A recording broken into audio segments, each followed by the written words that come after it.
Hello students, Coulomb's law का video आप लोग देख लिए होंगे। अब कूलम्स लॉ को लिख के दिखाना है वेक्टर फॉर्म में, पोजीशन वेक्टर फॉर्म में।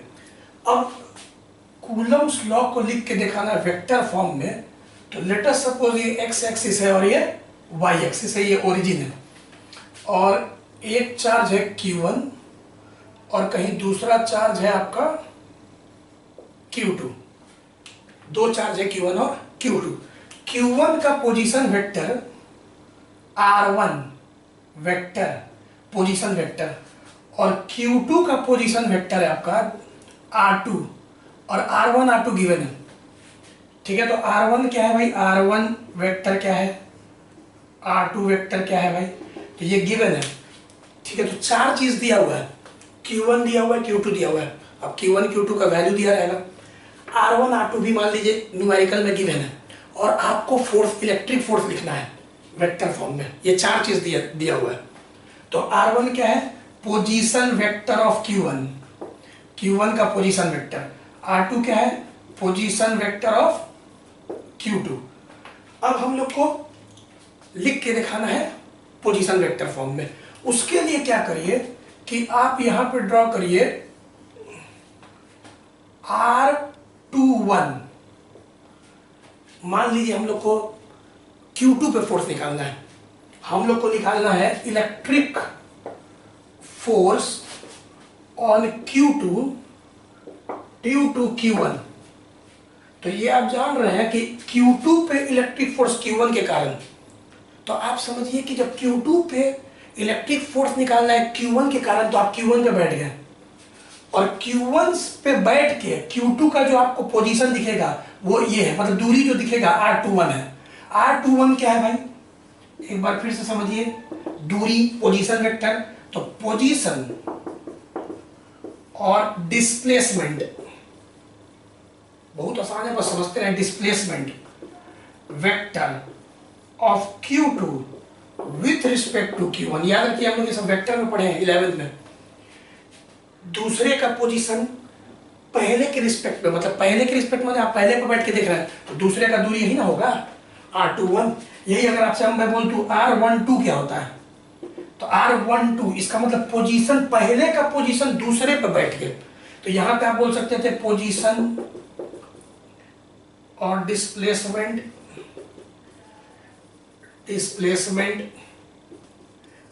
Vector of Q1 with respect to Q2। चलिए, यह इतना तो आपका क्लियर हो गया। अब electric force on Q2 due to Q1, तो आप पहले तो सिंपल लिख सकते हैं भाई, F21 लिखना है। F21 क्या है? दूसरे पे फोर्स पहले के कारण, Q2 पे फोर्स Q1 के कारण। तो पहले तो आप जान रहे हैं, इसको सिंपल लिख सकते हैं K coulomb constant K Q1 Q2 by R square. अब R क्या है? तो R21 का स्क्वायर।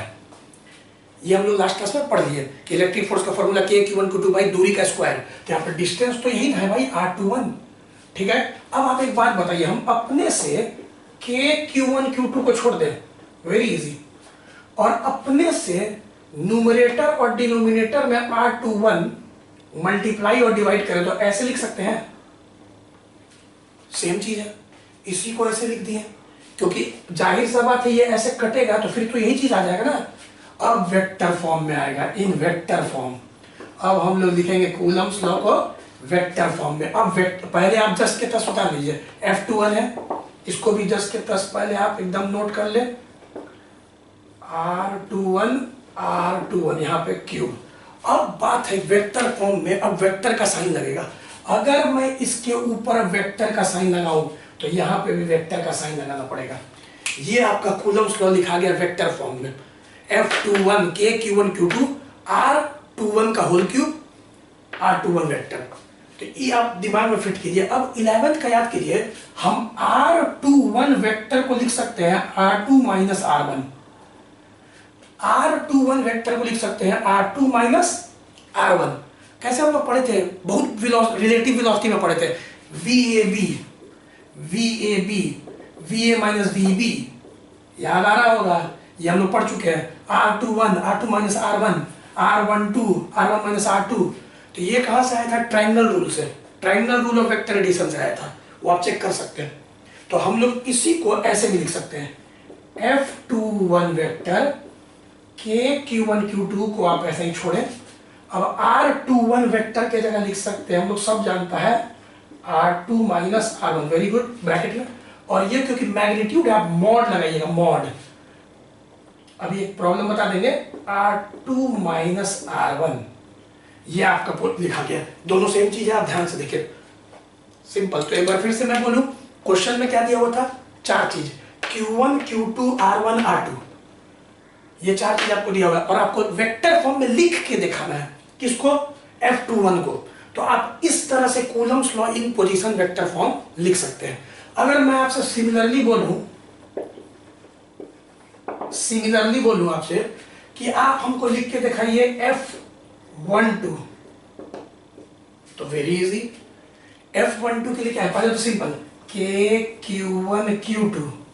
अब यहां पे R12 का क्यूब और R12 वेक्टर, एकदम सिंपल इसके ऊपर। और इसी को अगर आप फिर आगे इसको लिखते हैं तो KQ1 Q2, और ये आपका R1 माइनस R2, और यहां मॉड आ जाएगा आपका मॉड R1 माइनस R2 का होल क्यूब। तो ये हम लोग लिख दिए कूलम्स लॉ को पोजीशन वेक्टर के फॉर्म में। इसको एक बार पहले नोट करें। अब एक प्रॉब्लम देखते हैं इस पे। मान लीजिए अगर आपको Q1 दिया हुआ है, let us suppose 25 micro coulomb, और उसका कोऑर्डिनेट दिया हुआ है, कोऑर्डिनेट लेट अस सपोज दिया हुआ है 2 3, x कोऑर्डिनेट 2, y कोऑर्डिनेट 3, और Q2 दिया हुआ है let us suppose -5 micro coulomb, और उसका कोऑर्डिनेट दिया हुआ है लेट अस सपोज 5 7, ठीक है। और बोल रहा है find electric force on Q2 due to Q1। अब बताइए क्या बोले थे, 4 चीज दिया हुआ है, Q1 का वैल्यू, Q2 का वैल्यू, और दोनों का पोजीशन वेक्टर। कॉमन सेंस से क्या 10th पढ़े हैं, आप समझ रहे होंगे कि ये x है, ये y है, और 2 3 तो 2 3 कहीं यहाँ पे होगा Q1, उस 5 7 तो 5 7 कहीं यहाँ पे होगा Q2, मतलब कि दिया हुआ है कोऑर्डिनेट में आपका मैथ्स में। तो आप पहले बताइए कि इलेक्ट्रिक फोर्स निकालना है Q2 पे, किसके कारण, Q1 के कारण, मतलब Q2 पे निकालना है Q1 के कारण। तो आप Q2 पे जब निकालना है Q1 के कारण, तो Q1 पे बैठ जाइए और Q2 का डिस्टेंस को देखिए, दूरी को देखिए। तो अगर आपको Q2 पे फोर्स निकालना है Q1 के कारण, तो आपको क्या चाहिए, आपको चाहिए R21, दूसरे का पोजीशन पहले पे बैठ के, ठीक है। तो अब बताइए यहाँ पे R1 का हम लोग का कितना दिया हुआ है भाई, R1 अब 10th हम लोग 11th में पढ़े थे, R1 का वैल्यू दिया हुआ है 2i cap plus 3j cap, x y coordinate ऐसे लिखते थे ना position vector. Same to same R2 हम लोग का दिया हुआ है, R2 का कोऑर्डिनेट हम लोग को दिया हुआ है क्वेश्चन में 5i cap plus 7j cap. अब हमको चाहिए R2 माइनस R1, तो R2 माइनस R1 R21, तो ये हम लोग का R2 माइनस R1, 5 में से 2 गया 3, और R2 माइनस R1, और 7 में से 3 गया 4। देख लीजिएगा R2 में से R1 को अपना पूरा घटाइए, ये आपका आ गया R21। अब R21 का मैग्नीट्यूड मॉड हमको चाहिए, R21 का मैग्नीट्यूड क्या होगा, √3 का स्क्वायर प्लस 4 का स्क्वायर, सब हम लोग 11 में पढ़ चुके हैं।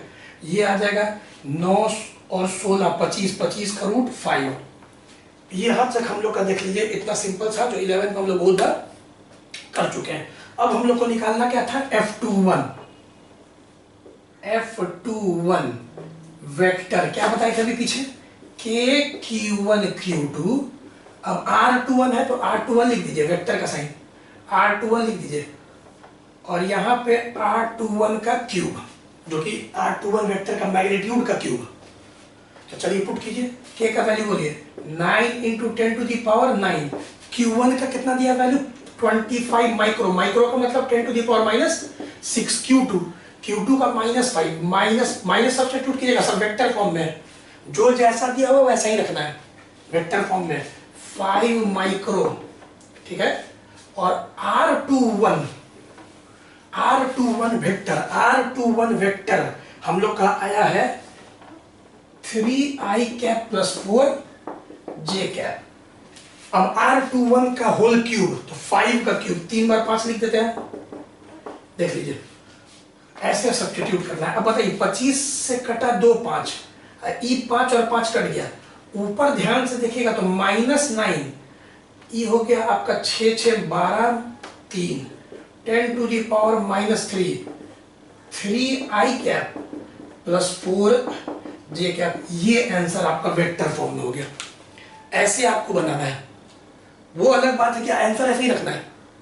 मेडिकल में, नीट में, एम्स में इस तरह का क्वेश्चन हमेशा आता है और आपको तुरंत सॉल्व करके तुरंत टिक लग जाएगा, वेरी इजी, बहुत आसान होता है। एक बात और, अगर आप चाहें तो कर सकते हैं, जरूरत नहीं है इसे।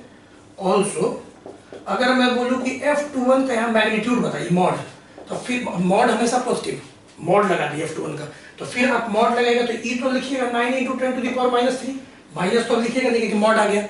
और इसका मैग्नीट्यूड क्या था, 3i प्लस 4j का मैग्नीट्यूड कितना आया था 5, तो ई आपका हो गया 45 × 10 टू द पावर -3 न्यूटन नोबस में था, सही। तो यहाँ पे आपका ऐसे आंसर आपका यही था वेक्टर फॉर्म में, क्योंकि क्वेश्चन बोलता है कि वेक्टर फॉर्म में आंसर, थोड़ी ऐसा ही बता दिया हम, क्योंकि ये सब आप देख चुके हैं। अब बाय द वे मान लीजिए 3D में क्वेश्चन होगा, ये ऐसे देगा और ये ऐसे देगा, 2 3 4 दे दिया, तो आप कैसे लिखिएगा 2i cap 3j cap plus 4k cap, और ई दे दिया 5 7 8, तो कैसे लिखिएगा 5i cap plus 7j cap plus 8k cap ijk, और फिर आप उसको सब्ट्रैक्ट कर लीजिएगा। अब फिर आप कर सकते हैं, ऐसा हम लोग कर सकते हैं। तो ये हम लोग ने आज देखा कि कूलम्स लॉ को वेक्टर फॉर्म में लिखते कैसे हैं और उस पर सवाल आसानी से सब्स्टिट्यूट करके सॉल्व कैसे कर सकते हैं। ओके, अब हम लोग नेक्स्ट क्लास में देखेंगे superposition, principle of electric forces. ठीक है, थैंक यू।